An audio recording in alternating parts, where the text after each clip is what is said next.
Racing, it's life. Anything that happens before or after, it's just waiting.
Hello and welcome everybody back once again to the SFRGT Challenge Round 2. It's the Friday Night League here, back at it again. Can Luis Costa defend his previous week? I'm Mike Nause in the booth. Joined by me tonight is none other than Carson Kass. Carson, welcome. Thank you, Mike. I'm Carson Kass, new to this stream specifically, Chicago area caster, and I'm here tonight in Zolder with you, and I want to talk a little bit about this track. It's a very unique track, only a few miles away from the Netherlands border in the Benelux in Belgium. It's a 2.4 mile track, 4.0 kilometers if you're from the other side of the world. Founded in 1963, unchanged from 2007, with 15 corners, 6 to the left and 9 to the right, with only 63 feet of elevation. And let me tell you, Mike, this track is absolutely unforgiving, running on the edge almost the entire time with nothing but gravel to save you, as if you miss a turn or go a little wide or get bumped off, could be big damage for you if you don't have control of that car. Absolutely. I've heard it described as Monaco, but with the grass. And of course, these drivers are going to be having to contend with that. They are in the qualifying session, drivers setting times on the board, and we will be jumping down with them momentarily. But as we have it, of course, wanted to say first off, big shout out to everyone joining us here tonight. I see we have Mr. Muppet, we have Nelson, we have Reaper, and we have Jesus joining us. Welcome, everyone. I hope you're all having a lovely evening, afternoon, or morning, wherever you are in this fine world. One thing also, of course, this championship brought to you by SimStaff. SimStaff is a global powerhouse for staffing solutions in the world of digital motorsports, sim racing, and esports. Whether your brand seeks short-term freelance professionals, full-time contracted experts, or top-tier technical support, we've got you covered. Also, they are hiring. Do check out the description below for a link. Let's get on into it here now. Heading on towards that session, we can see these drivers out on track and some times being set on the board here. Yeah, I mean, going through we've already missed about, I think, 5 minutes rather, or 10 minutes of qualifying, and the general consensus I'm getting is this track is really, really hard once you make a mistake. I saw that Ferrari of Marcus Vinicius, I believe it is, go through that chicane, lose that back end slightly, and just completely lost the car, just with no way to save it with somebody behind you. And it's the close racing here is going to be even harder than it would be anywhere else, especially like you mentioned, Monaco with the grass. And the last place you want to be is, I guess, the quote-unquote grass, and there's a whole lot more gravel where you're going to go off. Absolutely. And Albert Tranghese here, our previous champion contender, unfortunately got beat out last season by Vinicius Duzzi. That is not going to be Marcos Vinicius, who is joining us. Thank you for correcting me, Marcos. I'm assuming a common Portuguese name or common Brazilian name. Also, Lizzie joining us. Welcome, Lizzie. here to cheer on Devin Smallblock Anthony tonight, I would imagine. The Rockefeller Racing driver currently sitting in P12 with 2.5 seconds separating him with a 130.7 as his lap. I believe there is 3 Rockefeller Racing drivers tonight, if I do stand corrected. Might be a few more. I know it is Patrick DeBow, Rocky Rocco himself, and Smallblock Anthony, of course. Can't forget, of course, there's also Marco Saldana up in P2. There's quite a few, actually. But yeah, Rocky Rocco from the Rockefeller Racing. Great guy, going a little bit deep and invalidating his lap. Let's take the spotlight off of him. Yeah, a little too many commentator curses when we've been together so far in our short week together, but it's definitely not been great. I feel like if the camera's on you and we're talking about you, your danger is at least going up 50%, so hopefully not too many commentator curses for us tonight. Yeah, Carson, we'll come to see if it is you, but I know for a fact it is me. It tends to be. I'm a recipe for commentator curses, it seems, here and there, but you never know, Carson. Maybe bring it to the table. Holy smokes, Luis Costa going to be needing a spine replacement after that one. Yeah, that chicane specifically is a very, very unforgiving one, and you got to take it in a lot of different ways. In the Jackie... No, that's not Jackie's, but that's the Klein chicane, rather. Turn the track upside down there in my head. The Klein chicane is one where that second part of the chicane, some people are going to go around it tonight, and some people are going to absolutely send it like a ramp. Yeah, we were watching some test laps before the session. It's very interesting to see the different approaches between the front engine and the mid-engine cars here on this track. Still obviously getting similar lap times. It seems that McLaren is the dominant talk here at the beginning of the qualifying session. Ferrari close, though, in Marcos Vinicius. But drivers, one of the things I'm struggling here, or rather, one of the things I'm noticing is drivers are struggling to get a valid lap. About half the drivers currently invalid. Yeah, it's just one of those tracks where it's so easy to go off with how unforgiving track limits are, and especially because you have to stay at the limit almost the entire time in certain corners, like the Terlemenbocht, as Lucas Costas just went by and I think invalidated his lap by going just a little bit too far outside. It's tricky conditions here, even though we have some fairly decent conditions. I think the track temp around 24 degrees. We're looking optimum. Once again, that is Lucas Costa flying through the first chicane, or through the second chicane there. Or no, it is the first. I'm correct. But yeah, it's very interesting on the approach. Let's take an onboard lap here. I'd like to see Albert Tranghisi. What is he doing different here? We'll hop on board with him when he begins his next lap, as he is about halfway through. But definitely finding something different here tonight. Yeah, definitely just kind of, you want to find a lap right now. It's kind of like a few other tracks similar to Coda, which I've been practicing a ton on for my own race. It's just hard to get a valid lap, and I think finding the best lap you can while trying to be as safe as you can is going to be the recipe for a good starting position here, unless you're Tranghisi here, because that number 4 McLaren is quick and is the fastest through every sector except through Sector 2, as Costa just set the fastest Sector 2 so far. And speaking of Lucas Costa here, why don't we hop on board with him, as Albert Tranghisi has decided to pull into the pits, make a quick little setup change of the balance and head back out. This is going to be now out to as far left as you can, chuck it in. You want to clip that inside curb. Luis there could have potentially a little bit more on the table. We're going to be even with this delta, though, heading onto the back straight, down to the Klein chicane. Look for your braking here. Sorry. Oh, gets a little bit out of shape once again, but we've seen, though, it doesn't bother Lucas too much. Yeah, hitting that chicane specifically is a really interesting situation, because it's just kind of a few ways you can do it, and some faster ways and some ways that might be a little less risky as he hits that chicane through there. It doesn't even turn as you would think you would.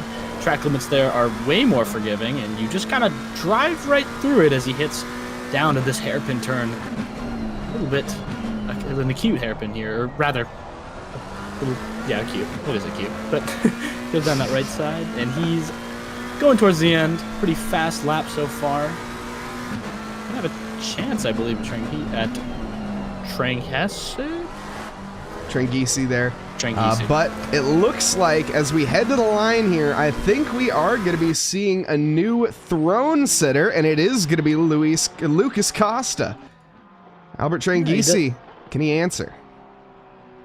No. He's going to stop the car he's there waiting. on track waiting for Costa, but interesting there, Tranghese still has the fastest Sector 1 and Sector 3. Costa improved on a Sector 2 time of 28.565 for an overall 1 minute 27 seconds, 0.9.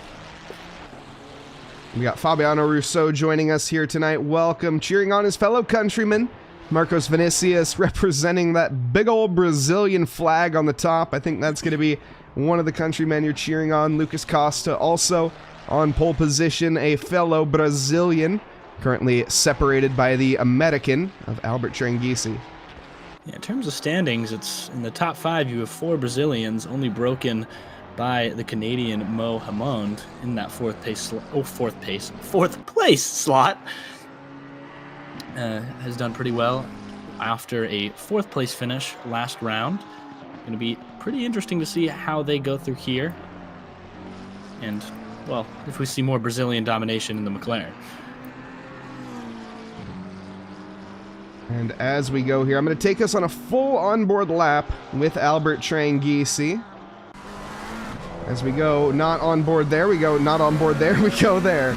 Get the right buttons, and as we begin our lap, it's going to be flat out looking for that braking board just under the sponsor read there. You can see gets on it down 2 gears, interestingly. Up a gear, short shifting the 3rd there for that traction.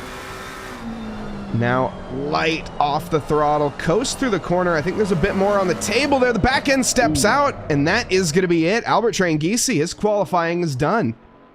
Yeah, definitely a very good start as far as, I don't know if anybody's going to take down his time. He has a 0.8 differential to the 3rd place driver, Vinicius.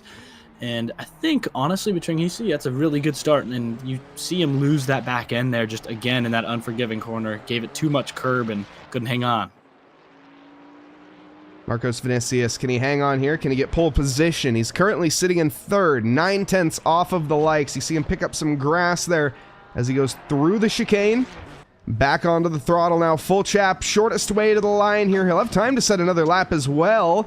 Looks like it is not going to be pole position. In fact, I think he invalidated there. It would have been a very good lap and enough, I think, to beat Albert Tranghese, but no, he did improve, improved 5/10. It just wasn't enough. Yeah, it's a really good lap from him, but he's got to lay down a few less tenths throughout this track.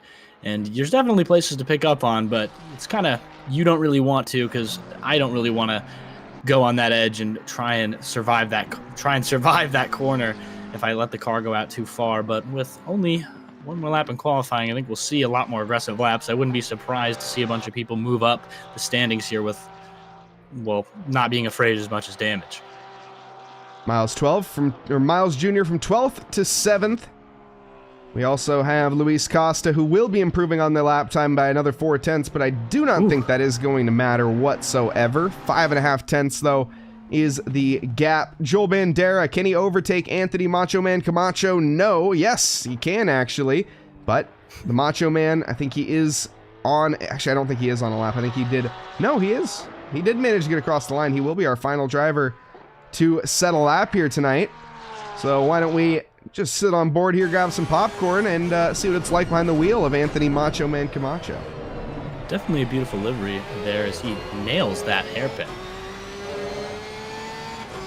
Actually bled a few tenths off there, interestingly enough, but back onto the throttle and into the braking zone, sends it into the chicane. Bit more on the line there. Very, very safe from Anthony Camacho.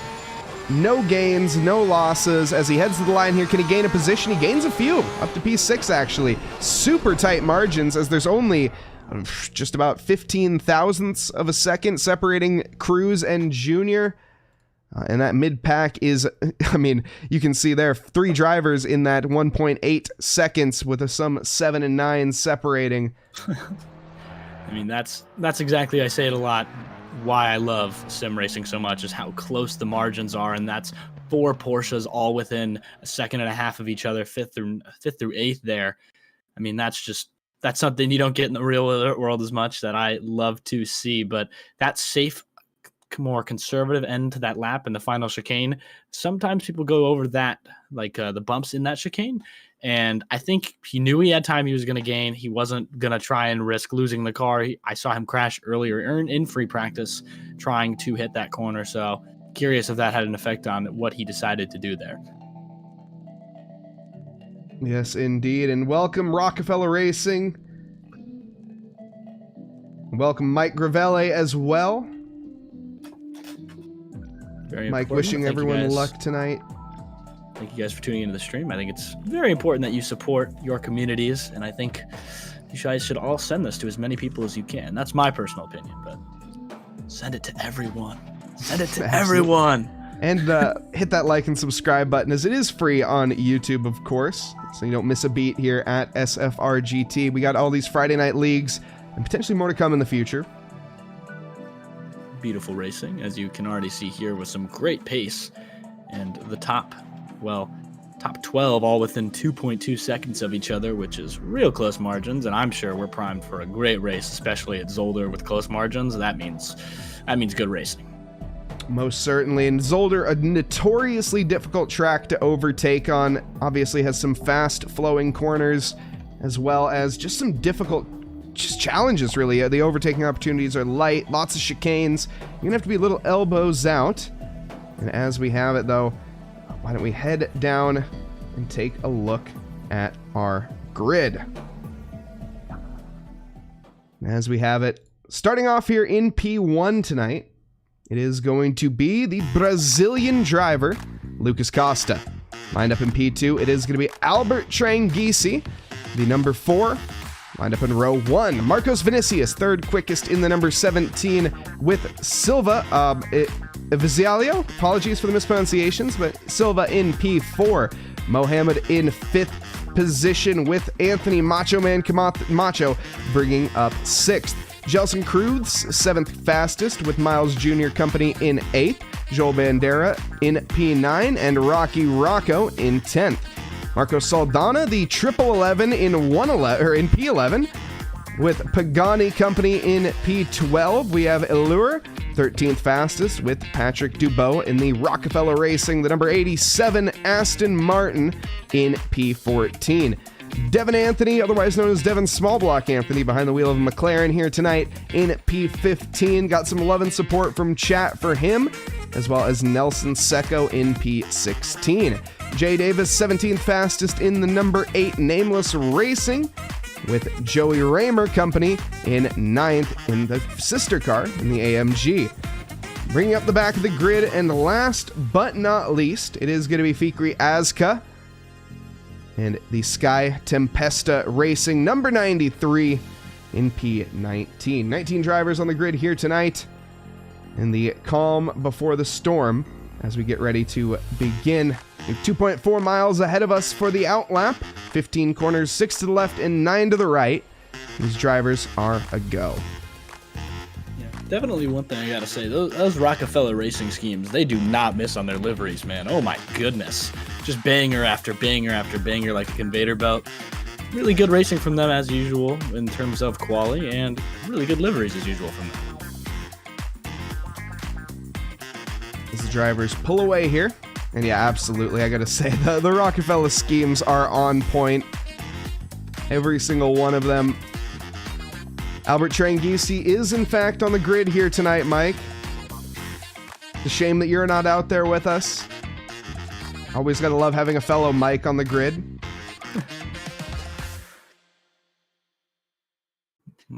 Enforcing Mike's supremacy is really important for the sim racing agenda, obviously. Yeah, why not? I don't see any issues with this, just personally. Should make a league that's just called the Mike League, and all you do is you aren't allowed to race unless your name is Mike, and then it's just beautiful. It's 24 mics. Dude, that would fill up so quick. I bet we could get a grid of 50 mics easily. Multi-class, all 4 classes. That'd be now really you're good. talking. Multi-class mic maniac. should explain the race format here for tonight as we have it. It's an 80-minute clock, 80 minutes on the clock, as well as one pit stop ahead of them. It is going to be a mandatory fuel stop. No tires are required, no fixed time, and no pit window. Drivers are allotted to 10 sets of tires throughout the weekend, though that should not be much of an issue whatsoever. You're going to see Costa and the front now head down to that not acute hairpin. That is the opposite of what it was, actually. It's just a little bit of a wide hairpin. The Boulderberg Brocht. And this is going to be where you're going to see a lot of overtake attempts. And that's just, like you mentioned earlier, it's Monaco on the grass, and that's one of the safer areas to do it if you can't catch them in a straightaway like they're on right here. No, absolutely. There's a couple of corners that you can really get your elbows out and make the send, that being one of them, but it is going to be a game of chicken a lot of the time. Who breaks latest? And definitely going to be a fun game of chicken, especially on lap 1 if we have a lot of tight drivers down there. Going to be something to watch for. But as they head to the line, they're going to be led by Costa here as we go calm right before the green. Yes, indeed. Lucas Costa on pole position with Albert Tranghisi in P2. I'm Mike Nause of the booth. Joined with me is Carson Kass as we approach the line here tonight and go green, green, green now. Heading down to the first corner, it's going to be an immediate smasher of a start for Lucas Costa. Sends it around the outside. If he keeps it alongside enough, it will be a challenge for P2. We see a wide wash there for Anthony Camacho. I think that was. There's bumping and banging 3 wide into the first corner, and that is never going to work. 2 cars getting stranded off into the kitty litter though, but everyone else pretty much through. Yeah, up front, Tranghisi has gone through into P1. Through that second and third corner, just got a better angle than Costa did. He had forced him to go wide with a really late break, and it ended up working out for him. He's in first as they hit down to the chicane, and 3 drivers went off. They're going to hit the pits immediately as they jump through the ramp chicane, as I'm going to call it. Lucas Costa still on the charge here, but going to need to settle in. There's plenty of time ahead of him here. We see a big send from the Ferrari into the braking zone. He manages to get it stopped in time. Everybody else follows suit behind. We see a car, though. That's Jelson Cruz off into the gravel. Cruz is back into the racing line there. Doesn't impede anybody, thankfully, but does drop a few positions as a result.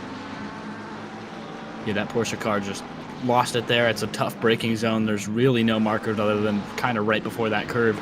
No direct signage to use, but got back with a safe, well, return to the track, which you don't see very often. Very good that we got it, as almost every driver who did not crash in that first section is almost at least a second closer to the guy in front. And as we have it here at the end of lap 1, Albert Tranghisi is up a position, started in P2, now up to P1. Lucas Costa in second, Marcos Vinicius in third, Mohamed in fourth, up a position with Silva down 1. Anthony Camacho even on his start in P6, Miles Jr. up 1, Rocky Rocco up 2, and Saldana up 2, as well as Pagani, who is up 2. Devin Anthony, our biggest gainer so far. Yeah, you're seeing a battle right now for P2 and 3. Costa, Vinicius, and Hammond all kind of tight together as Tranghisi finds his groove and has extended that lead out to 2 seconds already in a very swift overtake and, well, just ran away with it. Lucas Costas trying to do the same in P2 to catch back up to Albert Tranghisi as Marcos Vinicius behind tries to stay on track. There we see everybody else once again. That is a bit of a train of cars here, and it's hard to make any ground whatsoever, especially if you're in that big old Bentley that is Marco Saldana. Started up quite high. Actually, no, excuse me, started in P11, is up 2 positions. Yeah, that thing is massive. It kind of reminds me of the tag on the back there for Joe, for Devin. I think that was friendly fire. Yeah, Rockefeller on Rockefeller incident there, and they're going to get friendly fire, and he's going to get turned there. Just unfortunate. Oh, no. Oh my goodness! Ooh, Aska goes into the back of that Aston Martin, slows down to give them back to position. The escape road saves him, but he flies off from the escape road from that point. Unfortunate. You can see Fikri Aska feels terrible and is going to be in the way a little bit there, as there is more contact in a straight line. That is... You never want to see that, to be completely honest. But Devin Anthony is going to be back at it. goes for the inside there of the first corner. Going to turn to the out for the second, but he's fully ahead here. Silva, though, dives, or excuse me, that, oh, okay. Bit rude. Bit rude. Nelson Secco takes the position. Definitely going to check your emails. Secco has it now, and Costa now sets the fastest time of this race as they now kind of separate from the pack. Costa and Tringhisi dueling for P1 and P2. The train behind them sort of separating more. Not right there, though, as Ascara has 2 behind him. Aska, sorry, I apologize. Yeah, no, you're good. On to the outside there. We see Devin Anthony approaching in that mirror. He wants by as well. Yeah, that McLaren of Aska definitely has some damage. It seems just a little bit slower than everybody else around it. And just with how hard it got hit in this corner that it's approaching last lap, it just seems like it's a difficult challenge. And so many straight crashes. Kind of weird in those straightaways how much damage has been distributed between cars. Oh no! Ooh. Devin Anthony gets on the throttle a little bit too early and spins the back of the car. Fikri Aska is going to head back to the inside line of the final chicane. Goes to the racing line, though, before he decides anything of it. This is a bit, I know you said that the cars around don't quite look, I think all 3 of these cars are all damaged and they all have each other's paint on it. A bit of chaos here, a knife fight in the phone booth, as I would like to say. Yeah, it definitely feels like that on Zolder with just how close some of the turns are, where you go from being just having a gap to, not having a gap because you've all slowed down and are all now trying to pile into a chicane like an overcrowded subway. Is off goes that Ferrari. Again, a little bit of contact. And, well, I sense this isn't going to be the last. Yeah, definitely looking like a matchup of just haymakers is kind of the best way I can describe it. Cars just mashing into each other. A lot of money lost. Luckily, it's sim racing, so actually no money lost. But we hope the direct drive base individuals' wrists are okay after this one. And no physical injuries, or, well, hopefully no physical injuries. Just pride. Pride's the only thing that gets hurt here tonight. Yeah, definitely going to be something to watch out for yourself. Just kind of keep your head in this race. A lot of people are crashing. You have a lot of time. There's no need to get too worried, even if you do get spun or have a little bit of a rough start like Anthony did. He's got tons of time to get this race back and a pit to use, as Costa now hunting down Tringhisi? Yeah, Tringhisi, yep. Hawking him down, just gaining 0.2 a lap, almost within a second now. We'll definitely check in with that as the lap times are in favor here of Costa. But for now, we're going to keep an eye here on Pagani. On the charge in the back bumper of Gelson Cruz. And hop on board with him here, see what it's like behind the wheel of that Aston Martin. A car that has, well, not seen too much play in the recent updates, but seemingly never leaving. There's always at least 2 of them out there. And we have 2 here on the field tonight. Definitely an interesting car with how balances have affected it, and I hope to see more just balance between cars so we can see every manufacturer kind of more even, just to wherever you can pick just whatever you like. But he's picking what he likes tonight and is racing after that Porsche. Going to be interested to see how late he goes on the brakes right here. Not really finding anywhere to go, as it is just a train of cars, really. There is nowhere to go. In fact, you try to send it down the inside, that gap is going to get closed very quickly, and it will be, well, more than likely your fault if there is a collision. Yeah, definitely don't want to cause a collision, but if you do get involved in one, it's recoverable. You still have over an hour left, as I mentioned last lap, and especially on a tough track like this, you just got to keep your head in the game and just try and save it if you lose it. But I mean, definitely a lot of race to go, and I would not be surprised if somebody who is not even in the top 3 right now comes out with the win, with just how physical, I guess is the best way to describe it's been. I mean, as you say that, to be honest, we see their Pagani not sleeping, but slipping a little bit there, as just taking less than ideal line deep through the corner. We see struggling this lap and getting off of that back bumper of Gelson has dropped well, I was going to say an entire half second, but it has dropped a half second. Yeah, and it's definitely those mistakes that are going to cost you. Costa, who was in about half a second of Strangisi just lost the car entirely and lost a full second, but was able to recover it, luckily, and is now only a second behind up front as we follow Rocco.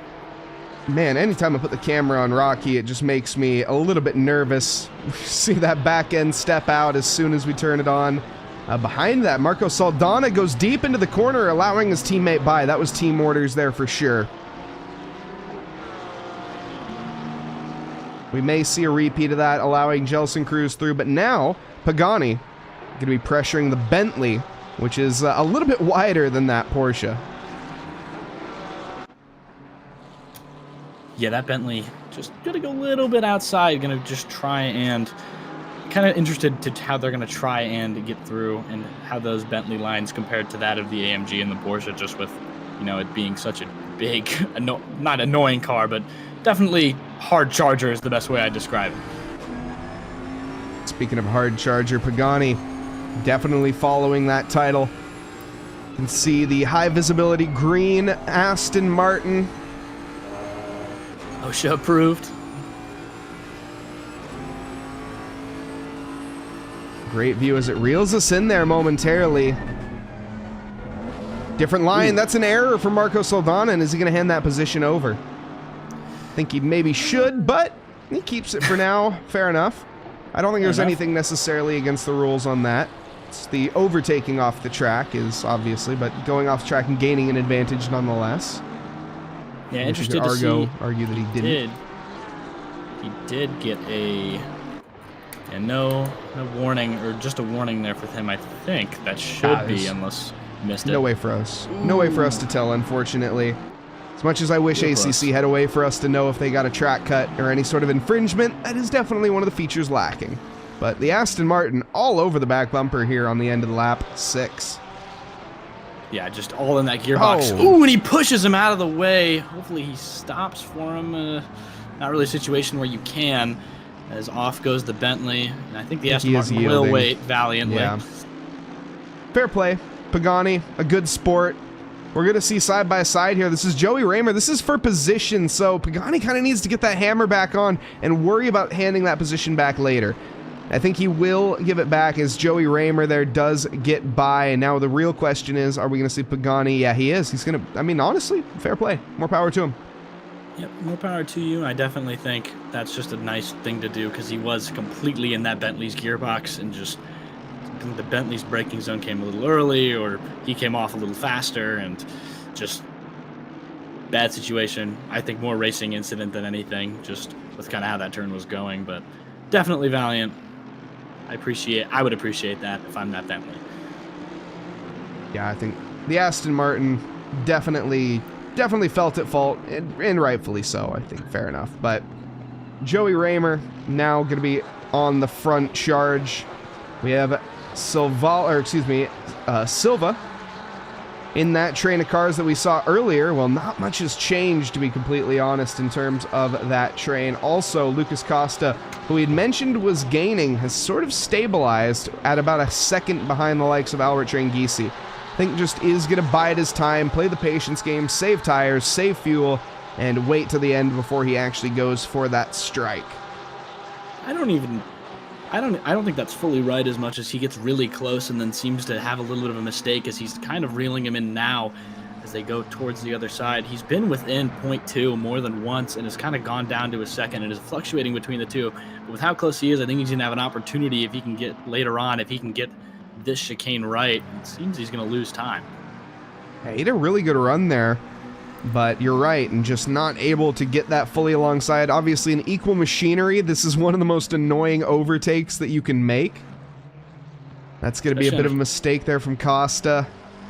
Yeah, especially on a track like this, it's just going to stink trying to get past him there, but going to be interesting to see if they were a little bit closer. I don't think Costa should go for the overtake here, as it's just not enough room. Definitely thought about it as he went outside, maybe tried to fake it as he's going to touch the grass a little bit.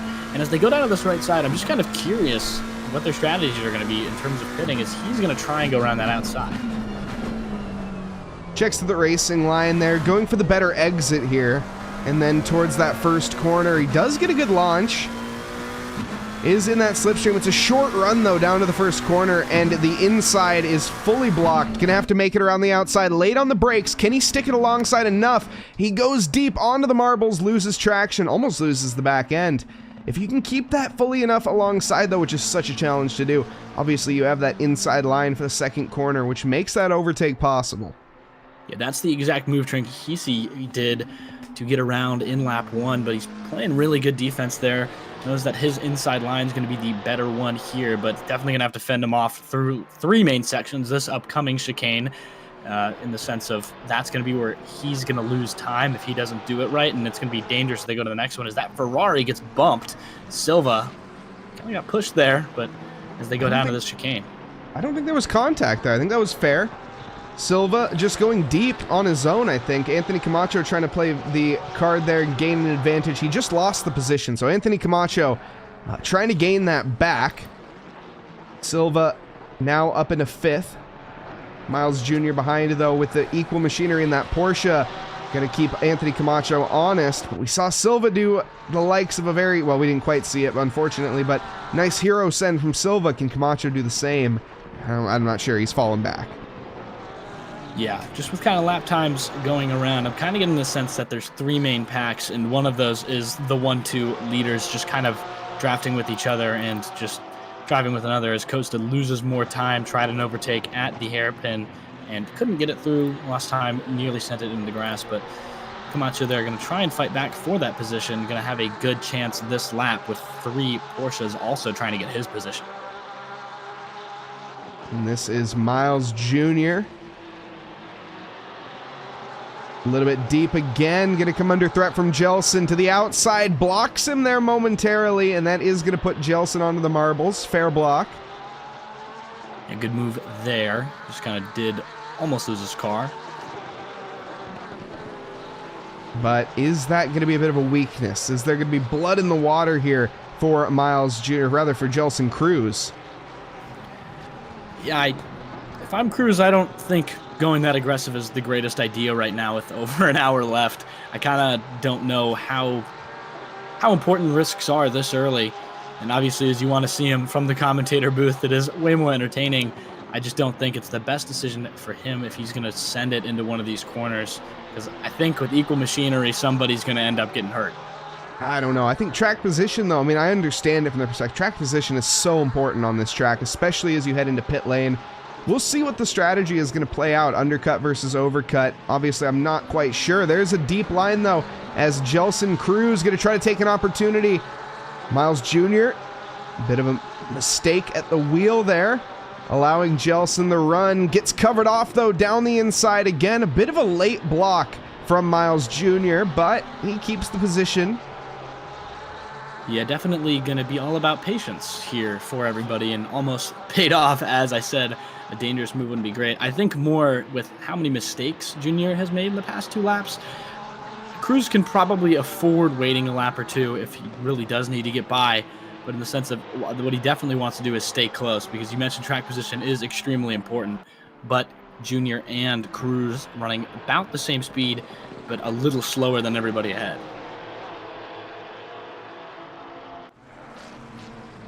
I don't know. Jelson looks angry here. He wants that position.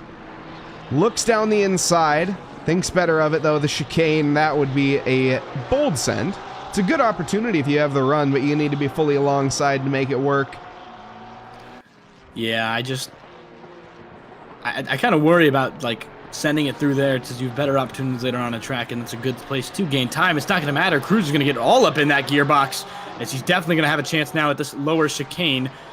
Do that corner. Neither of them are going to make a mistake through there in one of the harder sections of the track. It's going to come down to this hairpin here. Going to try the outside. Junior not going to make a mistake. Cruz going to get a good run. Not good enough. Going to have another opportunity up here, though. Takes the racing line. I think he is going to back out of it here or try to challenge the outside. Is actually, I think, Miles a little bit overly defensive into the corner. Is that going to compromise his run now through the first? No, it looks like, I think Jelson had to get off the throttle there mid-corner as Miles Jr. impeded him. Yeah, I think Jelson had to brake there almost because of how hard he stopped. But again, another might mistake be from it. Junior. Cruz around that right side, gonna have a lane. Oh, Ooh, Jelson. Ooh, Good save, to be fair, but Jelson Amazing definitely needs to be thinking better of that move next time. He saw the light. If there was a gap, you take it. At least he heard that from Ayrton Senna one time. But unfortunately, Jelson Cruz is not Ayrton Senna. I don't know. He might have been almost alongside there. I don't know if No. that's fully on Cruz. He had a little bit of that lower side, but didn't get enough room. Because it did, I don't know, that line is should have been a little closer for Junior. I think it's not fully his fault. We'll leave it up to the stewards on that one, but I definitely think that was a little bit late on the brakes. That's an off-track move here. Jelson needs to back out of that one as well, and he does. This just feels like boiling water. It really Something is does. Definitely going to go over here.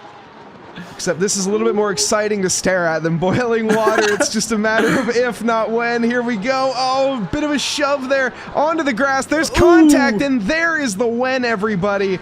Both of the drivers end up taking each other out, causing a collision, and hit each other afterwards. Oh, well, that looked slightly intentional, but we'll see afterwards. Yeah, that's not great. Nobody wins in that scenario. Cruz does get by. At what cost? I assume Cruz is going to go in. Ooh. That's the replay, folks.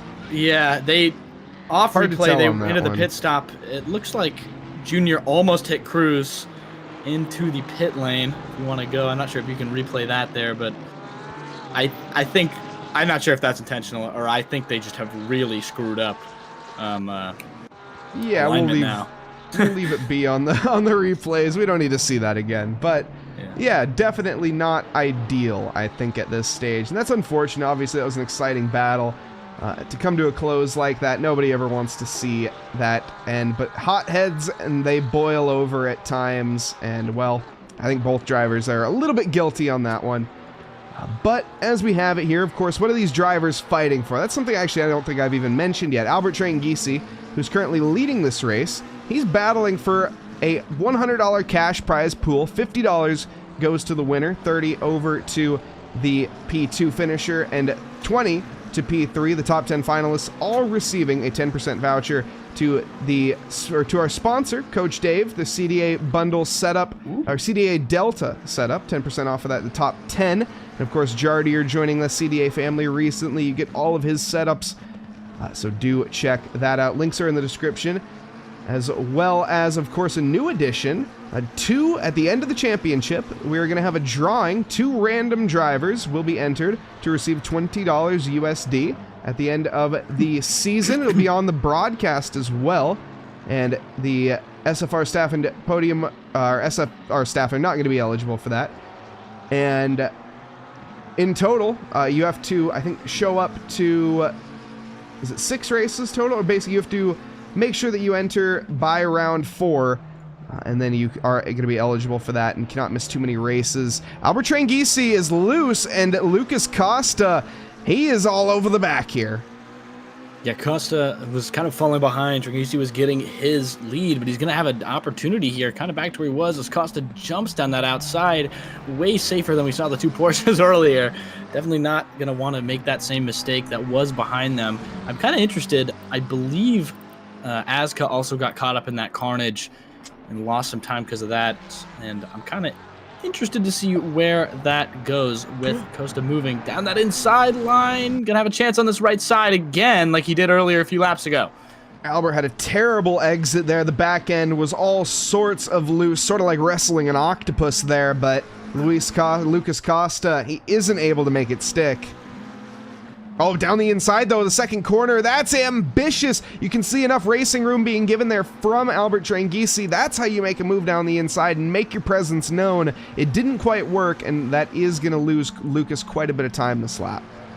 Costa slid a little bit on that inside curb there and just kind of lost it. He's going to lose time, but... What a launch.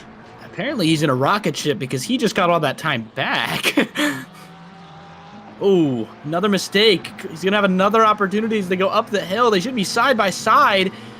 Or no, he's just going to get passed straight up into the chicane. Made him look like he was in another class. Lucas Costa back to the race lead. Marcos Vinicius, our P3, has crashed as well. What has happened to the Brazilian driver? This looks to be an unforced error. Yeah, it's what happens at Zolder. You just can happen. It just can happen is the best way to describe it. Hits that bump. Ugh. Tries to power out of it, but he doesn't quite get it and ends up going head on into the barrier. Yeah, too much curb. The Ferrari unsettled, and it's pretty much a handful of opposite lock at that stage and not much you can do. Yeah, that's what I mentioned earlier. It's definitely a faster line, but it's way scarier. You can lose that car much, much easier as if you just cut it a little bit to the left, and you lose about 2 to 3 tenths there. And light damage picked up for Marcos Vinicius. Not the most showroom-ready Ferrari, but not much repair is going to be necessary when he comes back out on track. Of course, there is one mandatory stop for these drivers. No fixed time in terms of the amount of time for refueling. It is just going to be fuel required and optional tires, but I'm sure we will be seeing the drivers take tires. The pit stops that we've seen, well, they've been quite long. I predict that's because of damage. Yeah, it's definitely some long damage is kind of an understatement with how some cars have been going here, but Tranquisi, like he's lapping almost a full 5 tenths slower in the past few than Costa. Costa seems to have picked that time up. Kind of were the opposite a few laps ago, but Tranquisi going to get a good run through that. Tranquisi on the charge here for right now. So is Joey Raymer. Pagani currently under threat in that P9. Rocky Rocco 3.5 seconds up the road. Marco Saldana 5.5 behind.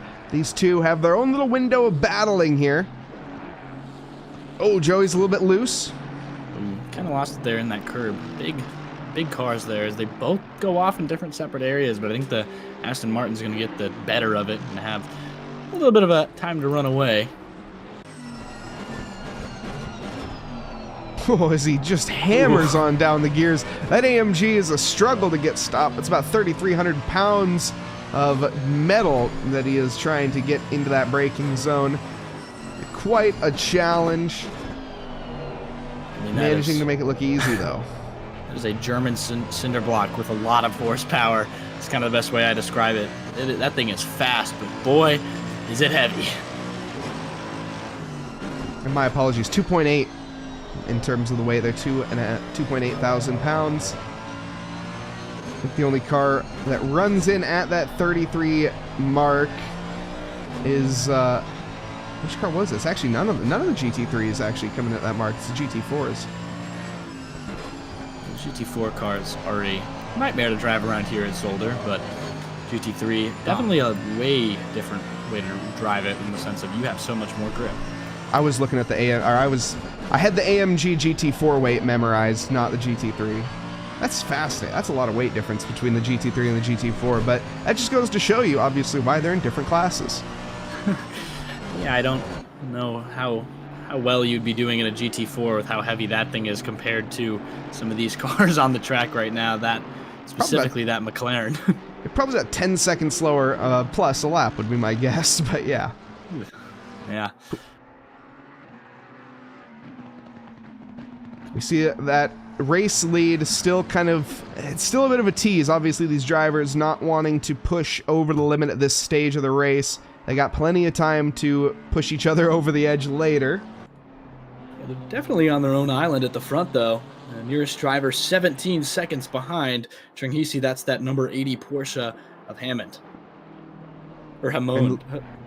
Hamoud? Hamoud. Hamoud? Oh Hammond? My goodness. Hamoud, I think you're actually right.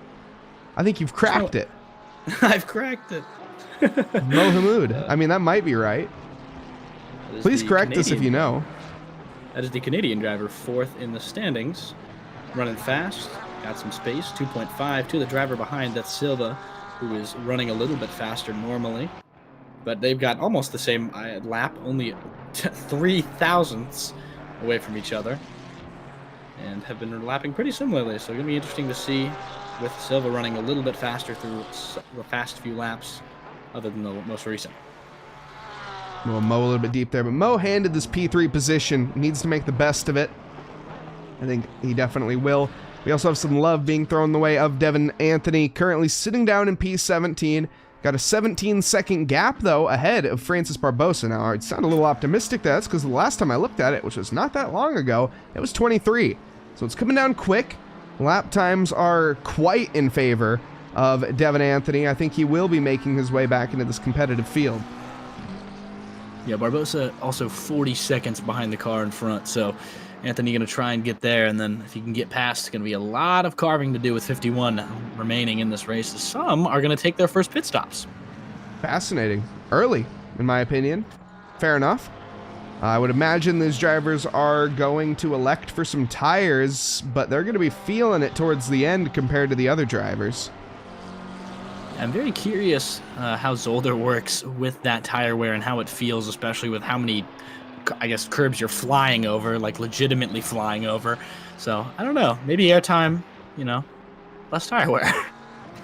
I think it's a fairly abrasive circuit. You got a lot of lefts and a lot of rights. Obviously, I think it's very balanced in terms of the tire wear. In terms 6 to the left and 9 to the right, and those right-hand corners, I guess, are a little bit more high energy. So you're probably going to be wearing your left-hand tires down a bit more.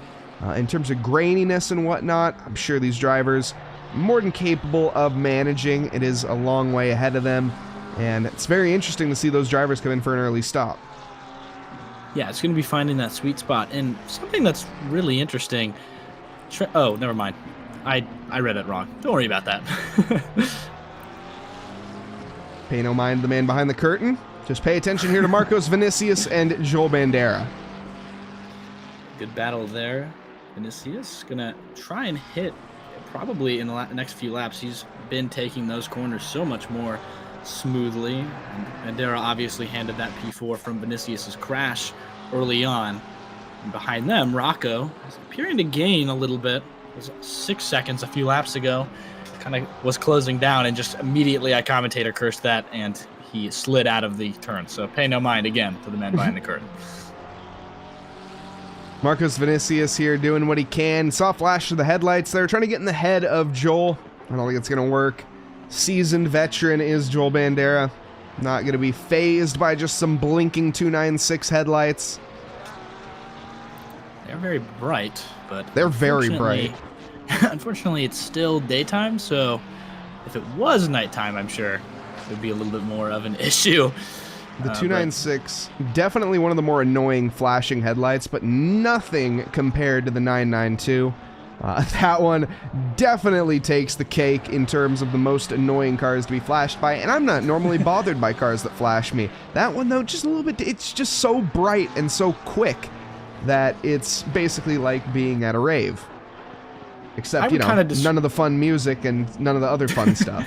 I would kind of describe it as you're in the left lane, it's 2 in the morning, and there's a Ford F-150 with bright LED headlights right behind you, and you're in a tiny little sedan, and those lights are in your mirror, in your eyeballs. But as they approach some back traffic here, that is the Porsche of Junior and Cruz ahead of them. Or rather, just the Porsche of Cruz. Junior is far ahead of that. Uh-oh, Rocky Rocco with a yellow flag out on track. I think we're about to, or no, we're not approaching. That's in the back chicane. He did get back under control, drops a position to Joey Raymer, but continues on. We're going to stick with this battle here between Marcos Vinicius and Joel Bandera.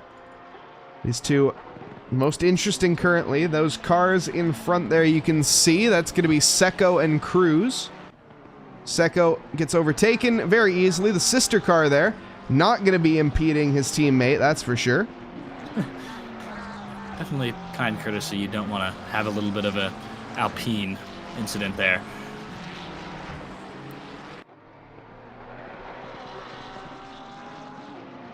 He's going to lose some time over that curb that he absolutely sent it over. Kind of similar to the incident earlier, where he lost the car in that curb. Took too much curb, but didn't lose it luckily this time. This is Albert Tranghisi back at it.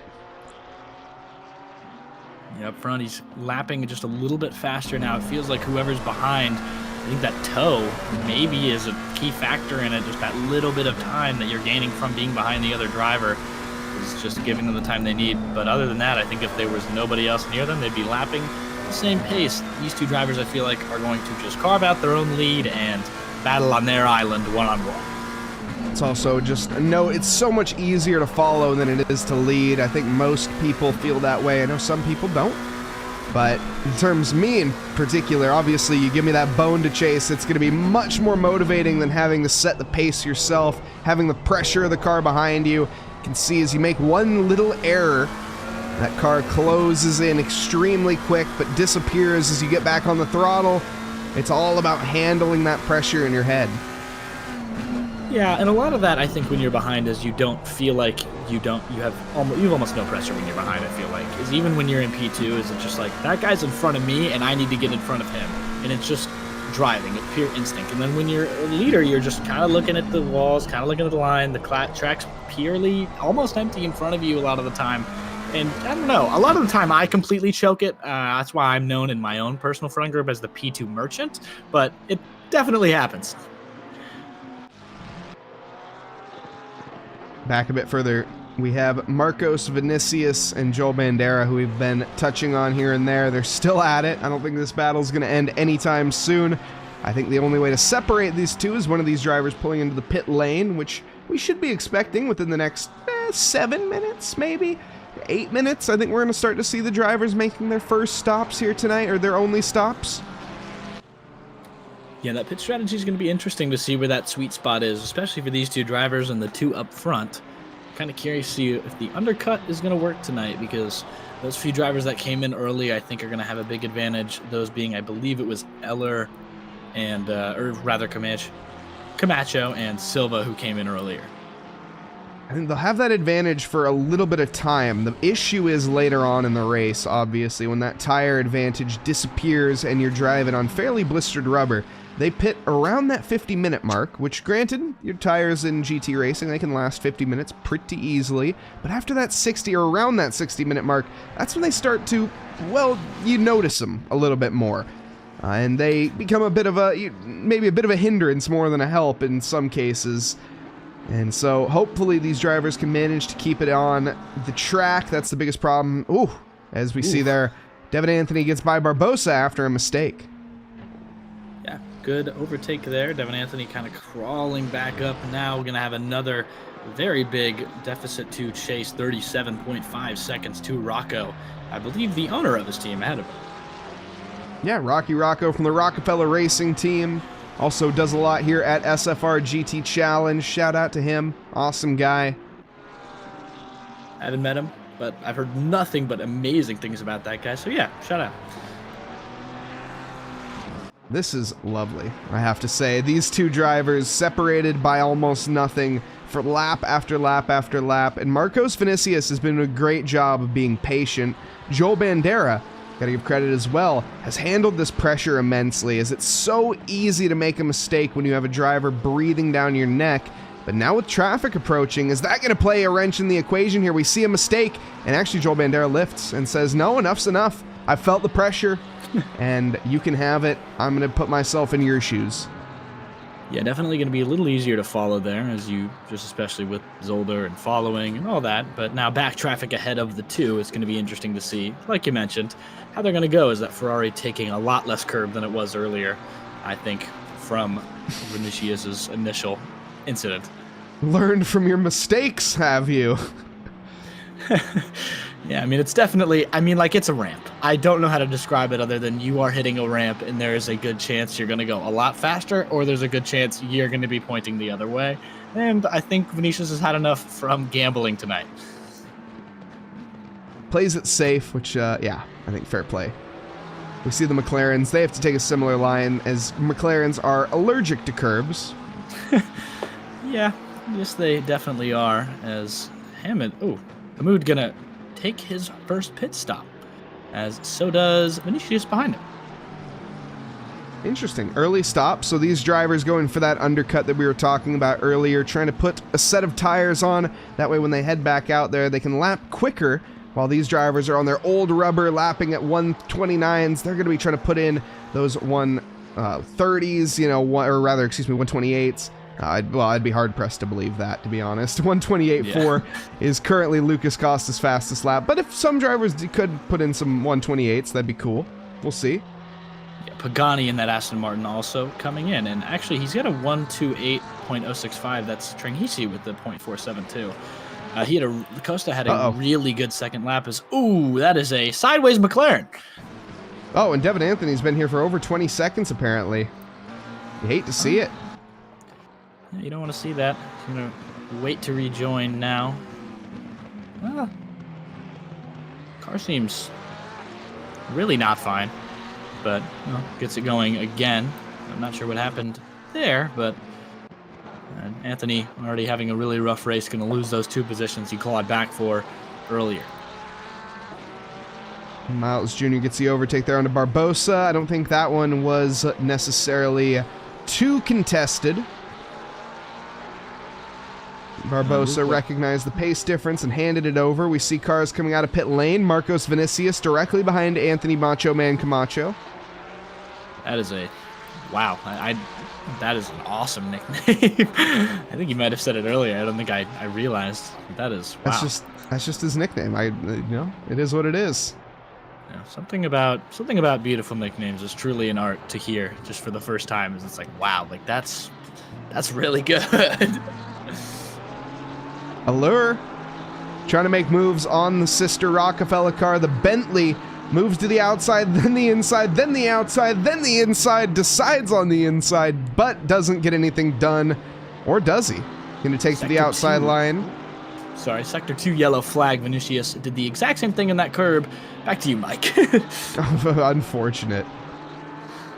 Allure still not able to get by that. Porsche should have that nimbleness through the corners, but the Bentley with a recent BOP change. Now we are using the base BOP, the LFM BOP, not being sent over to the, or not being made yet for this track.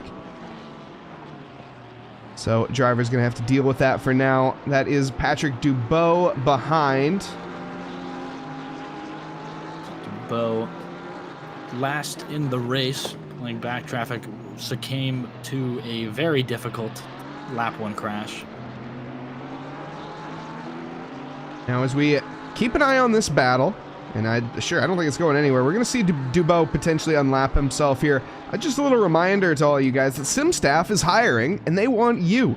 Whether you're a seasoned sim racer or just starting out, here's your chance to dive into the sim racing industry. Apply now and kickstart your journey with SimStaff.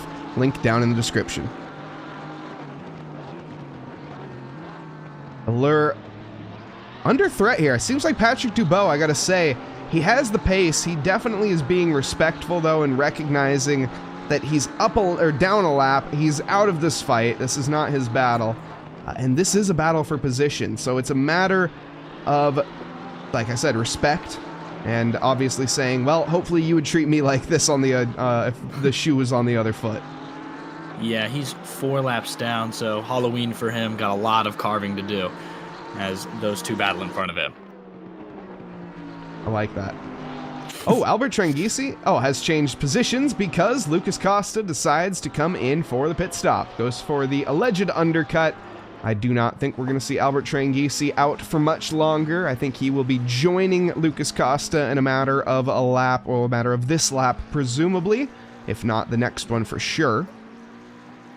Yeah, I had a feeling that whatever driver went first in that kind of island up front, the other one was going to do the same thing in the next few laps. I think it's the best case for both of them to just go at least close to the other one. But Costa, it'll be interesting to see if he's going to take tires here. I assume everybody will.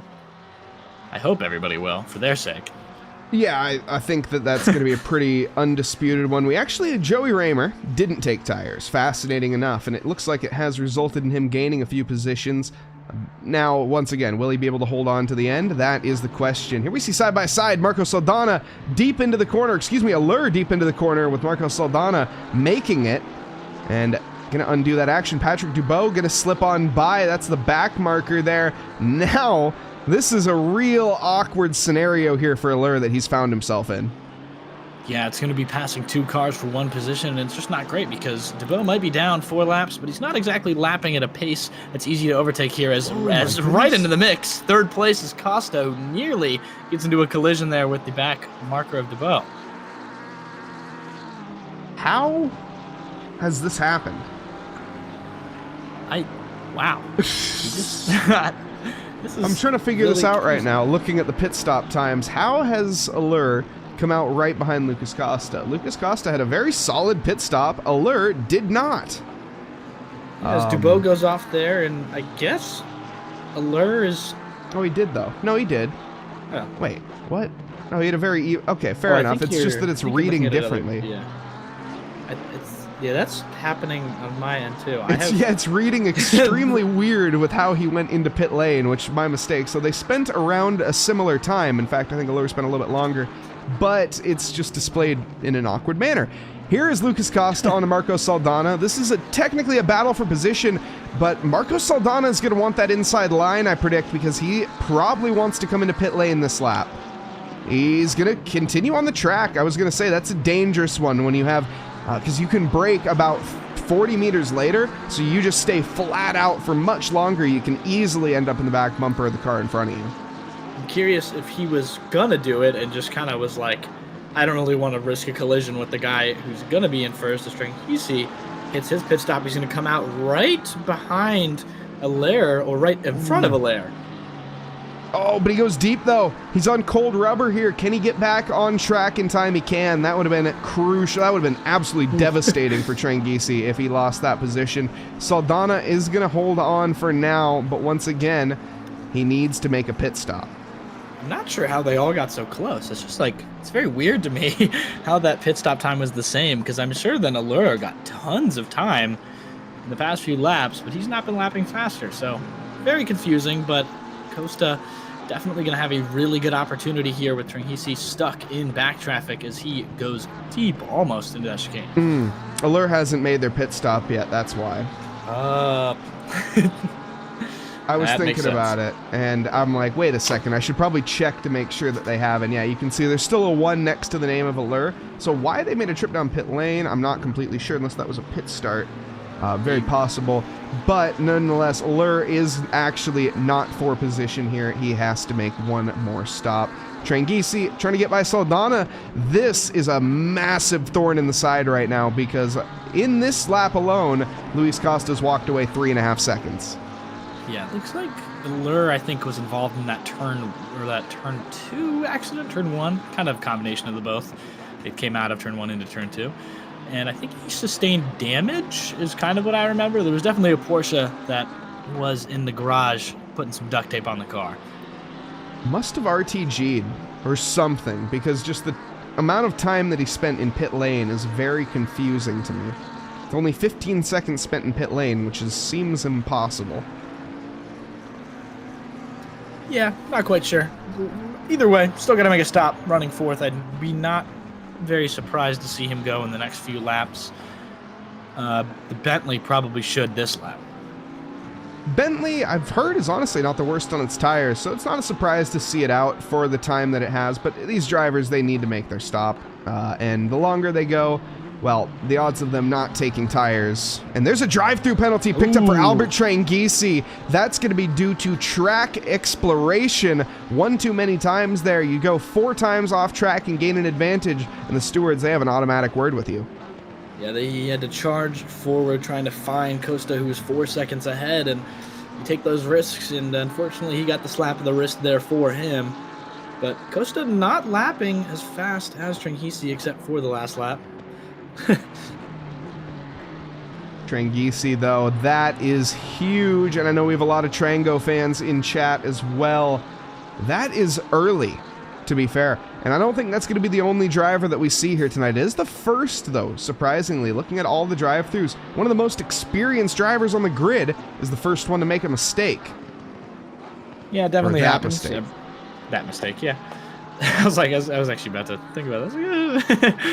Either way, it's definitely gonna happen. It's Zolder. We're all human, and Zolder is not forgiving on his track limits, despite the fact that you're supposed to like ramp off of a few of them. But hey, it's unfortunate. I wouldn't be surprised if anybody else did here too. I've seen definitely some that probably got a warning.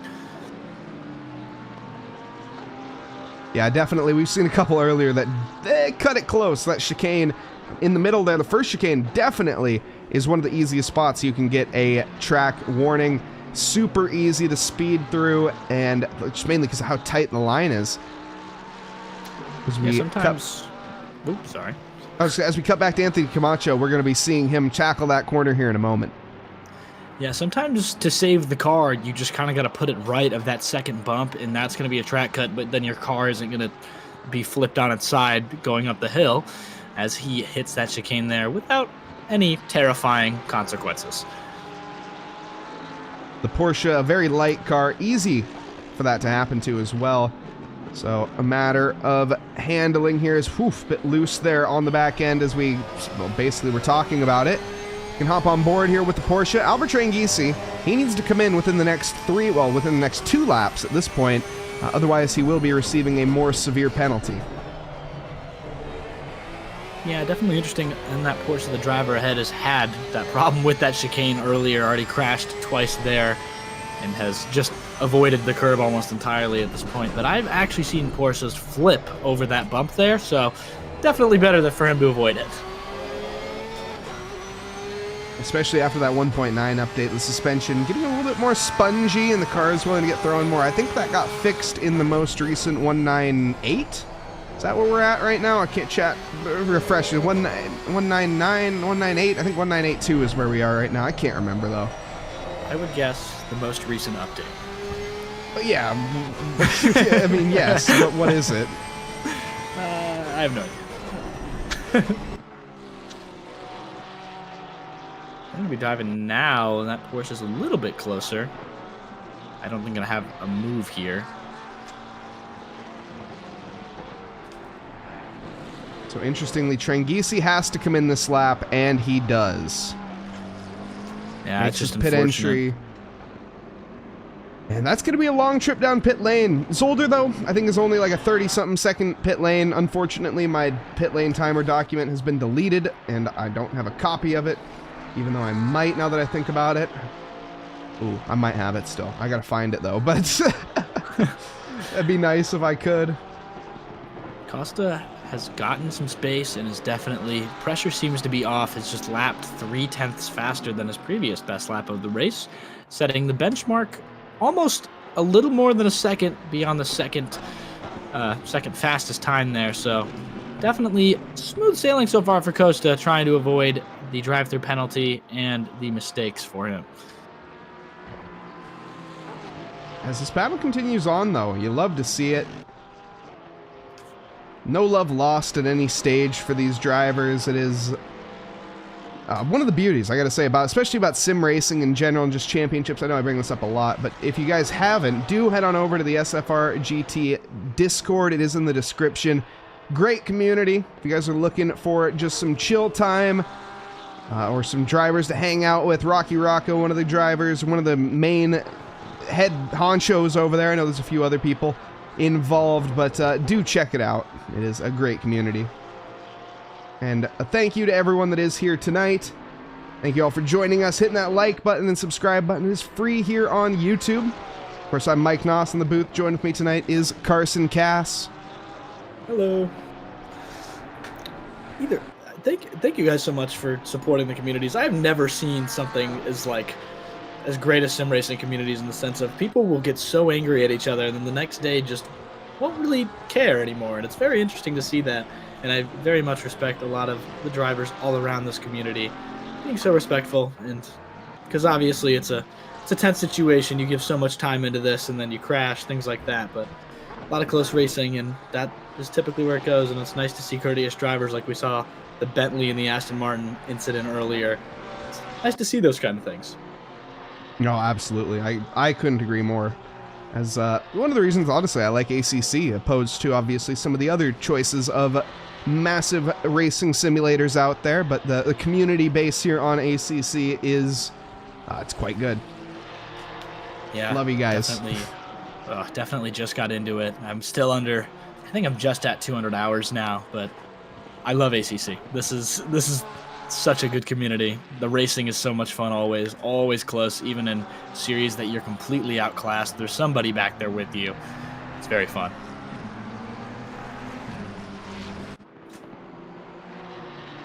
Rocky Rocco and the Rockefeller Racing, flash of the headlights to well, try to get in the head of Joel Bandera. I was going to say to let him know, or to let us know that we see him, but I don't think he's watching the stream right now. I think he is head down and focused on the prize currently, which is P12. Yeah, those back markers there definitely going to make it a challenge as they're going to come up, I believe, on a pack of them soon. Or no, they were the back markers for... Devin, you had one job, to crash out Joel. You got to help your teammate, buddy. Okay, maybe, did I say that out loud? Maybe a little loud. Maybe everybody in the back could hear it, but shrug. No, obviously don't do that. But, you know, a little bit of team play would have been, I think, nice there. I think Devin maybe could have held up Joel, but, you know, just cheekily, maybe accidentally missed an apex. Obviously, I'm not promoting any sort of sabotage or anything, but that is that's the benefit of having a team, right? Is you got to work together, and you know you can work mistakes together sometimes. So, yeah, talking about how great this community is, and then immediately advocating to crash into somebody. No, look, I'm not advocating to crash into somebody. Yeah. I'm just advocating to heavily impede. You know, that's all. Just make it a little harder for the other guy. Yeah, and easier for your friend, right? I've seen a... Oh my gosh, I was watching the Bentley. I thought the Bentley just missed the apex. The Bentley is finally taking that pit stop that we mentioned earlier. They should be the last to come in, I believe. Yeah, Jay Davis in the... No, BMW. Still needs to pit, along with Marco Saldana in the Bentley. So Jay Davis will be the last driver on track that needs to make their stop. Soon seems to be slipping and sliding in some turns, but definitely kept it under control, sitting at a comfortable P10 with the driver behind 5 seconds. And all drivers minus Joey Raymer taking a set of tires. So Joey currently pressuring Anthony Camacho. We'll take a look at that a little bit later. We're watching here Rocky Rocco in P13. He doesn't seem to be making too much ground, it is, on Joel Bandera. Lap times are going to be in favor, though, of Rocky by about 6/10, in fact, last lap. Just seems to not be able to close it down that little bit more. This is Joey Raymer. Raymer running extremely fast for tires that I guess at this point would be really starting to lose grip in a very noticeable sense, but definitely been running it pretty similar to how he has all race. So I think we're going to try and keep it in. Hopefully doesn't succumb to the Zolder monster. Yeah, you'd think this is where those drivers are going to start to really feel that, where the drop-off point, as you so call it, as your tires fall off the cliff. The metaphorical cliff, of course, being the window of grip that you have, and it will basically, at this stage, it starts to exponentially go down rather than gradually. So the grip, going to be a luxury here for the AMG, but thankfully it is a very naturally grippy car. You can pop on board and see what it's like behind the wheel here. Is Joey Raymer. Definitely one of the nicest sounding cars in the game as we sit on board and hear that beautiful engine. And sorry to interrupt there, but also Jelson Cruz, a drive-through penalty in P16. That's going to be victim number 2 to the off tracks. Yeah, Joey Raymer. Just going off. It just happens, and I think he went off at that chicane and tried to save himself. See, Joey Raymer looks like he's not on the edge here. Not on the edge of pushing and not on the edge of grip either. He's very much within the reins. Car looks good, to be honest. Lap times are consistent. 130.8 last lap is not quite where he wants to be. It's about 8 or 7/10 slower than his fastest lap, but that's nothing to shake a stick at. No, definitely surprised at how well he's taking these corners. I mean, he's taking them real fast, and he's still gaining on that Porsche in some of these sections where you feel like he'd be losing the back end, and I really hope he doesn't do that because I said it, but... No, you're good. You made it. The window's passed. Holding the breath there. he is definitely closing in on that Porsche, though. There's a couple corners that he has to lift off a little bit earlier, you can see and hear, but for the most part, he is fully on and off the throttle to the brake there for most of the corners. There you got a little bit of a lift before you make it, but once again, not much of a notice and a bit of a short shift, a little bit of an issue there, and that's a terrible launch for Raymer. Camacho is going to be just taking off. Speaking of taking off, Costa, 35 seconds ahead now, just getting to a big lead up in front. What happened?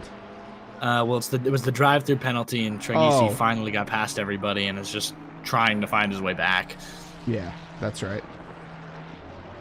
Still, P2 for the drive-through penalty of Albert Treguesi. That's not bad. It's definitely a testament to how far those drivers were in front and how fast they were running compared to the rest of the field, but Treguesi running a little bit faster. Let's see, 34 seconds is a big ask to get from the guy who's running the fastest with only 20 minutes left, but anything can happen in Zolder. Anything can happen in racing, as it normally does. Drive-through penalty easily could be picked up for Lucas Costa, and we would immediately be back to where we were before the, first penalty was dropped. Definitely here, he's lapping a little bit slower, was in the 129 ranges and 130 ranges his past few laps. Unsure what that's all about, maybe just a few bad turns, as I would guess, but definitely not great. I have a sneaking suspicion in that he has backed off a solid 20% from where he was on the previous few laps. I think he's in hot lap mode at this stage. Bring it home. Don't get any warnings. Don't get any off tracks that you don't need. Keep it between the mayo and the mustard. And that's what he's doing, really. I think at this point he's recognizes the odds of Albert Treguesi catching him are almost zero at 33 seconds. He'd need to be lapping a solid 1.5 seconds quicker a lap, and that's just to catch him. So if Lucas keeps a good half second to a second in the bag, as he is right now, he heads the line here, last lap 130. He's keeping a solid 2.5 seconds in the bag right now, so he is cruising to victory. Yeah, that's definitely going to tire wear here, because if Treguesi somehow escapes that 30-second lead and gets to his bumper, his tires are going to be fresher, and he's probably going to be lapping at least a little bit faster if he's got to go full push mode.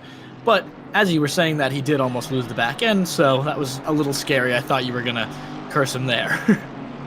No, Treguesi, he's looking at P2 right now, and I think he knows that it's almost, once again, he can't say impossible, but it's very, very unlikely that Lucas Costa is going to make a mistake. He has been dominant, to say the least, in any of the championships I've seen him in, to be fair.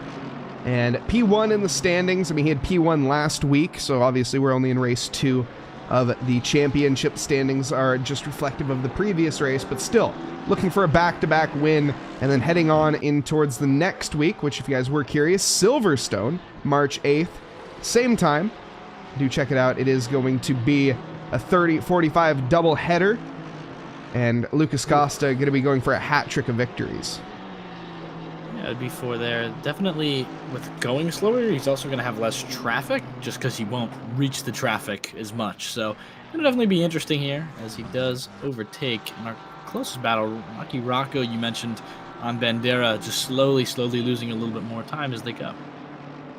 Yeah, most of our battles have settled out here. I think we're going to see a few more develop. Just looking at the pace, we see Pagani faster than Camacho, but also faster than Raymer behind. I think Raymer now is starting to really feel those tires and feel that lack of grip, as the lap times are an entire 1.5 seconds slower than Pagani. Yeah, that OSHA approved Aston Martin there. Definitely just gonna try and reel that in. He's lapping a little bit faster, but obviously with 17 minutes left, does not want to go too hard into a corner with tire wear. I'm not sure when he pitted. I'm pretty sure he was one of the earlier, like very early pits, so tire wear might become an issue for him towards these last 10. Yeah, you're talking Anthony Camacho, that is? Yeah, sorry, I apologize. Yeah, Anthony Camacho, he pit around 33 minutes ago compared to Pagani, who pit 23 minutes ago, so about 10 minutes entire difference. Not going to be the most, but not the least either. Rocky Rocco here, who is going to be coming back towards Joel Bandera. He kind of dropped off him, now coming back to him. We'll see if he can manage to close it. That's Fikri Azka, the Indonesian driver, in the background. Currently in P13. Yeah, definitely a lot of respect for just running that base livery. You rarely see that in League Racing. You don't see guys run just liveries in the game. And I have a lot of respect for that, because I think some people just feel like they're not as cool, but that's a cool livery. No, I love the Sky Tempesta. I don't think it's run anymore, or if it is, I think it's on the Ferrari, if I'm not mistaken, but yeah, great livery. Although it's the Evo 2, so they more than likely still run it. What am I talking about? Yeah. Yeah, maybe. I have no idea. I very much enjoy liveries, but I'm not very knowledgeable on modern. Oh my goodness. We're good. Everything's fine. No way anyone's freaking out or anything. Pagani almost into the back bumper of Camacho, but you know, here we go into the inside. Is this gonna work? Oh my goodness, I sense something cooking here, and I don't like the smell of it.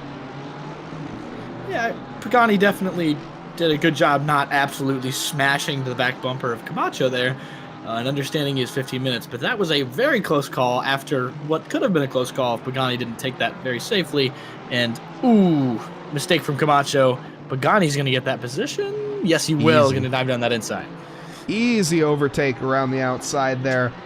Made it stick with the speed, as that was a big mistake from the likes of Anthony Macho Man Camacho. Patrick Dubois, whose race has gone from good to terrible to now even more terrible. Definitely a weekend to forget, or a week to forget here for Patrick Dubois. Oh my goodness.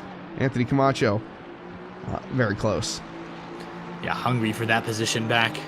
Those unforced errors are really, really annoying, as I would know, and definitely make you more upset than somebody actually overtaking you with skill. But gonna try and power back through this. He's got 15 minutes to do so, and be interesting to see if he can find his way back to that P5 position. But Pagani been running it quick and running it clean. We'll see if he can manage to keep up with Silva. Any Brazilian or Portuguese speakers in chat? First off, obrigado, if that is the case. Secondly, how do you pronounce Silva's first name? I'd love a phonetic breakdown. Is it Ivilazio? Ivilazio? Ivilazio sounds somewhat correct, but also not really. I feel like it's close, is the vibe I'm getting. So I think hopefully we have a Portuguese speaker in chat. Yeah, I think I'm missing a syllable, or I'm missing a word, but we'll see. I feel like that's not the I I'm pronouncing wrong, but let me know in chat, please. Much appreciated if you do. As we say his name, Pagani was on that back bumper for a moment there, lost some time through that chicane, but he is definitely a little bit faster than Silva here. And that bright green? Is that a green, or would you consider that a yellow coming up on that back bumper? Pagani's color? Yeah, Pagani. It's high visibility. That's I don't know if it's green or it's just what I call it. That's just the color. It's high vi. Fair enough. It's a debate for another time. It gives me a Sprite vibe in terms of color, but definitely going to be hard for Silva to stop Pagani from charging in here. That is a fast Aston Martin. Oh, and Jesus, the absolute homie in chat, thank you, saying that was correct. It is Ivilazio. Ivilazio. Real good. And we also, this one, I'm going to be honest, I'm a bit hesitant on Pagani's name. Is it Guilherme? Guilherme? Is that correct? Jesus, I know I'm putting you to work here. But I'd like to pronounce these names as correctly as I humanly can.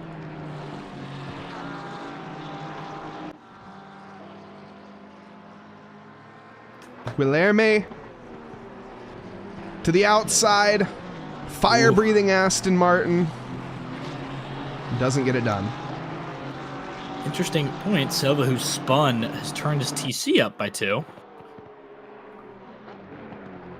Interesting. Not running the 0 TC meta. No, not a lot of guys are, it seems. I know that was for a while the meta. Just slap it on 0 TC and hope and pray, but we see not quite as much here. And Jesus is Lucas's father. Well, Jesus, that's right, I forgot you said that last week. But you must be loving the show here tonight as Lucas is running it with an absolute dominant showing. Fastest lap, fastest car on track. And here we see Fikri Azka get an overtake done. The Indonesian driver for the longest time. I had that flag incorrect. And once again, Fikri, I do apologize, even though that was like a year ago at this point. But it is not the Polish flag, and it is also not the Monegasque flag. It's the Indo flag. That's the same flag, man. It is the same. You're right. It is the same flag, man. The Monegasque flag is the same flag. That is correct. But oh, big squeeze. Okay, that is going to be, thankfully, Silva. Ivelazio is far enough ahead there. Ooh. But back at it. Left side. They're equal going into the chicane. Seiko with a drive-through penalty as well in P18. Drivers are falling victim. There's contact on the inside there. Silva loses it and loses not 1 but 2, potentially 3. No, that's a back marker. 2 positions here. But Joey Raymer coming into the equation now. Yeah, they go even into the chicane. That's definitely a difficult task. Oh, wait. That's that replay back. That's actually Davis behind, excuse me, and Raymer, actually a little bit of a cushion here currently for Silva. Yeah, it just kind of looked like not enough room there, and that just is kind of the vibe for that. That Aston Martin was completely off the track and still didn't have enough room for Silva to make it. Also, like I said, that one, I'll be honest, I wasn't quite fully paying attention to, but you got to be careful where your nose is as well.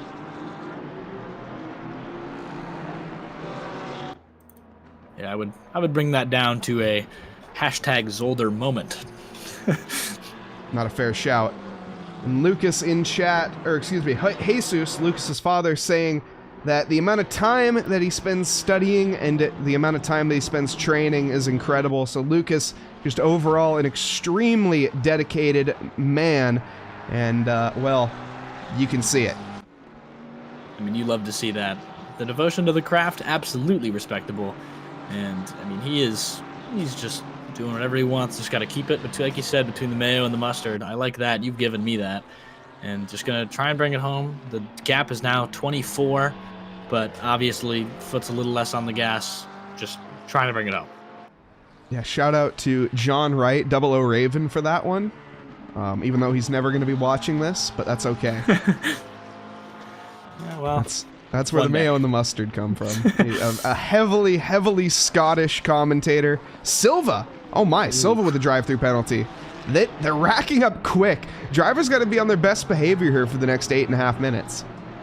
Yeah, it's difficult with how late in the race it is, but I assume Silva... Oh, wow. Speak of the devil, the other Ferrari behind him by 2 positions also gets one. The 17 of Vinicius, I believe that is. I think it's Vinicius, but yes. Sister car, same time. Big damage as well, and a drive-through penalty to boot. Yeah, that is, you're right. The sister car is picking the penalties up on the same lap. That is fitting, maybe? Poetry? Not ideal is the reality. And even with that drive-through, he's got BMW, the back burner, trying to get on the lead lap. But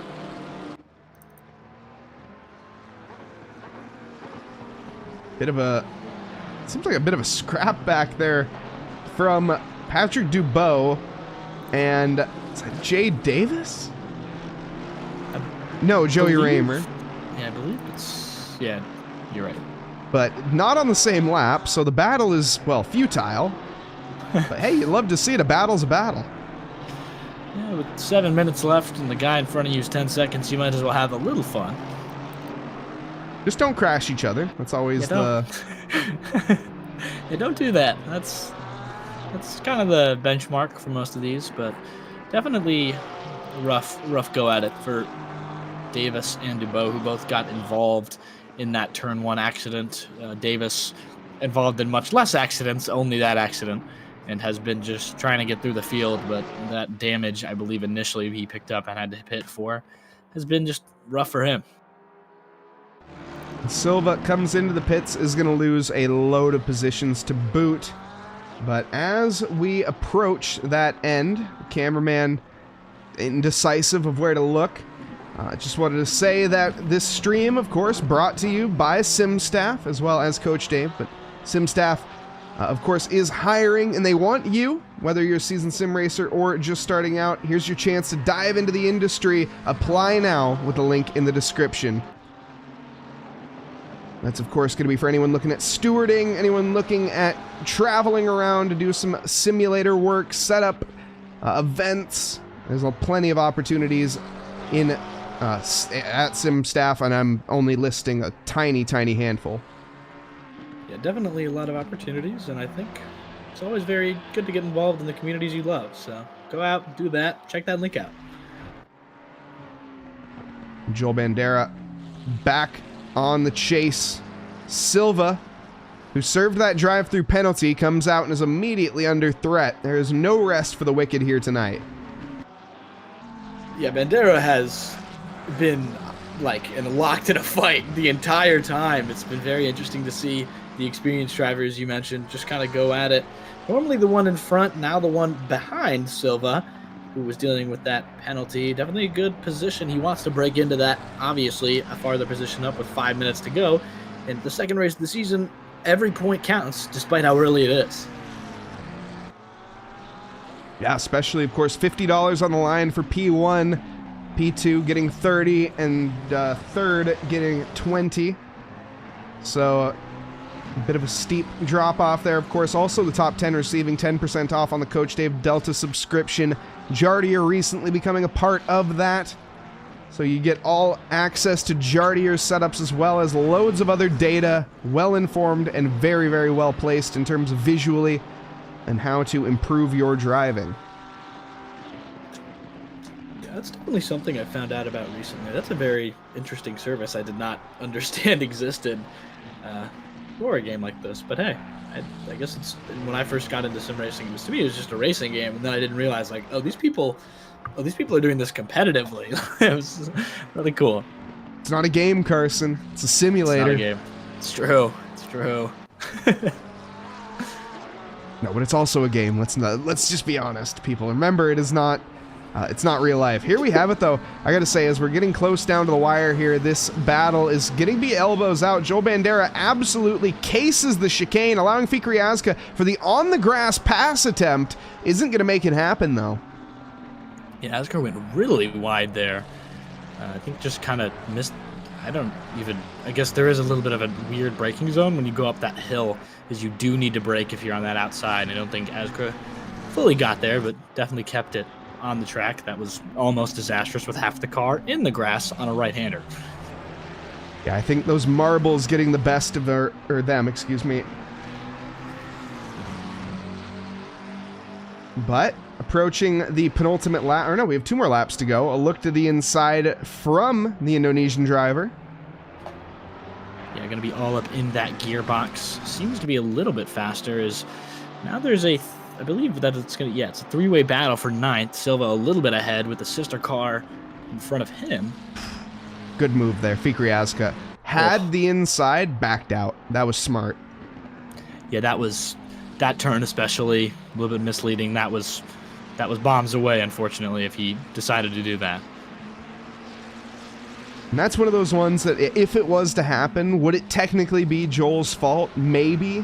But at the end of the day, Fikri not wanting to take that risk, and just because it's technically not their fault that they got into a crash, well, they still got into a crash. That, and normally when you crash, you both lose. Yeah, that being the main point. laps, and that gap to Silva went from about a second to now half of a 0.1 second. And they are all within each other's gearboxes. It should be really interesting heading down. I believe this will be the second to last lap for these guys, as I believe they're going to hit the white line, the white flag soon. No green-white checkers here. And it looks like Lucas Costa, will be coming to the line in time to start the final, or to start his penultimate lap. So this actually, or the next lap being this being the penultimate lap coming up. Yeah, he might finish directly on the 0, actually. That's gonna be close. No. Actually, excuse me. He should make it to the line. Unless he lifts, which is very possible. That's what I was thinking. Could push. We'll see. But Joel Bandera is going to give a shove there mid-corner. Silva does keep it under control. Fikri just trying to keep an eye open here for any opportunity that they can. It's 3 cars all within each other's gearboxes. I think they understand that how close they are, and all of them making tiny little mistakes in that past few laps to all keep it together. Asker going to go on that inside line, going to think about it, deciding to back out of that move, doesn't want to go too wide into the chicane. We saw it earlier with Silva. Doesn't want to deal with it, as they're all going to go down to the chicane now, and it's going to be bumper-to-bumper racing.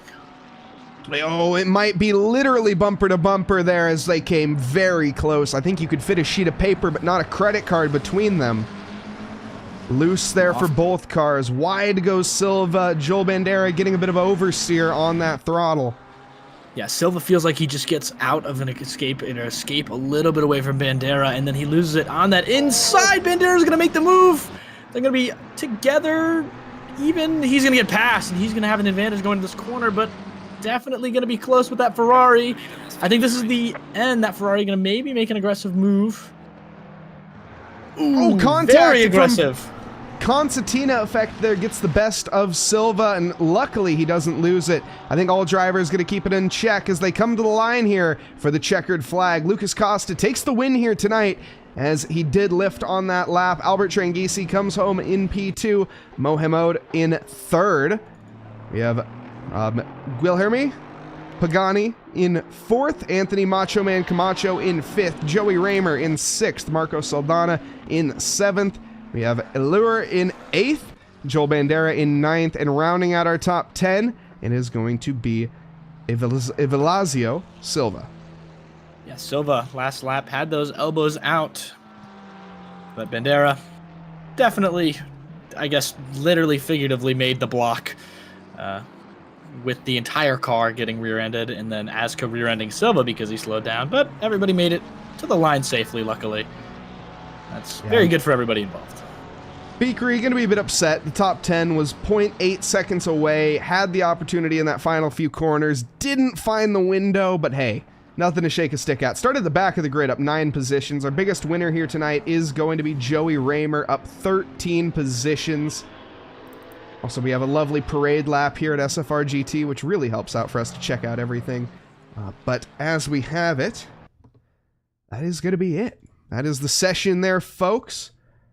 And back here at Zolder, well, what a race we had tonight. Lucas Costa takes the win with Albert Tranghisi in 2nd and Mohamed in 3rd. Yeah, some beautiful racing we saw kind of just everywhere. That first lap, absolute chaos initially, and it just kind of, everybody got shaken up. We had some big gainers. If I'm not wrong, that Porsche of Allaire, not sure how to pronounce that name, apologies to him, but I think he was a big gainer tonight, along with Aska, and a lot of guys, a lot of different strategies. The biggest strategy that worked out was Raymer, as you mentioned. That no tire decision worked out really well. The AMG really heavy. It's going to stick to the ground more, even with worse tires, and that 6th position going to go long for that prize pool.